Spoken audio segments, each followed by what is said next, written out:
అందరికీ నమస్కారం. Welcome back to Ammagutti YouTube channel. అమావాస్య రోజున చెరువు గట్టుకు వెళ్ళాను.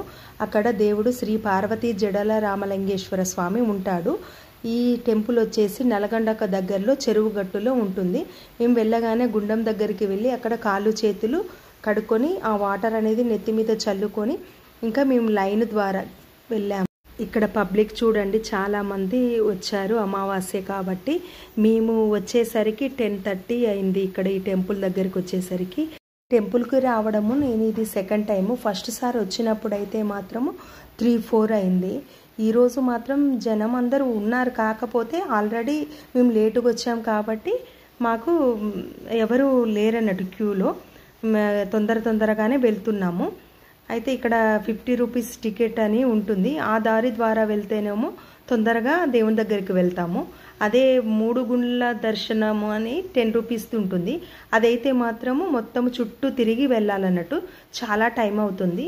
అయితే అందుకే మేము ప్రత్యేక దర్శనం ద్వారా వెళ్ళాము.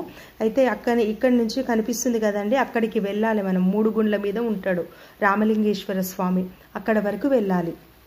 లైన్లో నడుస్తూ ఓం నమ శివాయ, ఓం నమ శివాయ, మహాదేవ శంభో శంకర అనుకుంటూ ముందుకు నడుస్తున్నాము. అయితే ఇక్కడ టికెట్ తీసుకోవాలి 50 రూపీస్ పెట్టి. ఇక్కడ మన శివయ్య 3 రాళ్ళ మీద అంటే 3 గుండ్ల మీద ఉంటాడంట పైన. అయితే ఈ గుండ్ల మధ్యల నుండి మనం వెళ్ళాలి.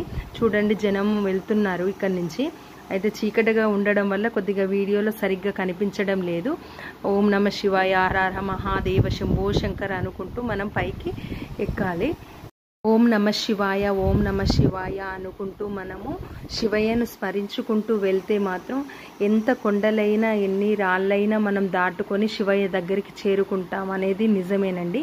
ఇలా మనం ఒక చోట మెట్లు ఉంటాయి, కొన్ని చోట్లనేమో ఇట్లా సాఫ్గా ఉన్నట్టుగా రాళ్ళ మీద నడుచుకుంటూనే వెళ్ళాలి. అన్ని దాటుకొని మొత్తానికి శివయ్య దగ్గరికి చేరుకున్నాము. శివయ్య చూడండి పాలాభిషేకంతో మొత్తము ఉన్నాడు. అయితే ఇక్కడ స్వామీజీ పాదాలు అంటే స్వామివారి పాదాలతో 3 దెబ్బలు మన వీపున కొడతాడన్నట్టు. ఏదన్నా ఉన్నా కానీ మన ఒంట్లో నుంచి వెళ్ళిపోవాలనేసి. అయితే ఇంక మేము దర్శనం చేసుకున్న తర్వాత కిందికి దిగాము. దిగుతున్నప్పుడు మధ్యలో శివలింగం ఉంటుంది. ఇక్కడ చూడండి, కొబ్బరికాయలు ఏమన్నా ఉంటే ఇక్కడ కొట్టి మనం శివయ్యకు ఇలా అభిషేకం చేసి కిందికి వెళ్ళాము. ఈరోజు దర్శనం తొందరగానే అయింది. 1 o'clock వరకే అయిపోయింది. ఆ తర్వాత కిందికి వచ్చినాక శ్రీ పార్వతీ జడల రామలింగేశ్వర స్వామి దేవాలయం, శ్రీ స్వామివారి పాదాలు అని రాసి ఉంటుందండి. ఇక్కడ స్వామివారి పాదాలు ఉంటాయన్నట్టు. అయితే ఈ స్వామివారి పాదాల చుట్టూ 3 సార్లు తిరిగాము. తిరిగి ఈరోజు అమావాస్య కాబట్టి గుమ్మడికాయ దీపం పెడతారు. ఇక్కడ గుమ్మడికాయ దీపం పెడితే మనకు మనశ్శాంతి లేకుండా చికాకుగా ఉంటే ఈ గుమ్మడికాయ దీపం అనేది పెడితే చాలా మంచి జరుగుతుందంట. నేను గుమ్మడికాయ దీపము పెట్టలేదండి, నెక్స్ట్ టైం వచ్చినప్పుడు పెడదామని అనుకున్నాను. ఎల్లమ్మ దేవి టెంపుల్ కూడా ఉన్నది. ఎల్లమ్మ దేవి టెంపుల్ దగ్గరికి కూడా వచ్చి దర్శనం చేసుకున్నాను.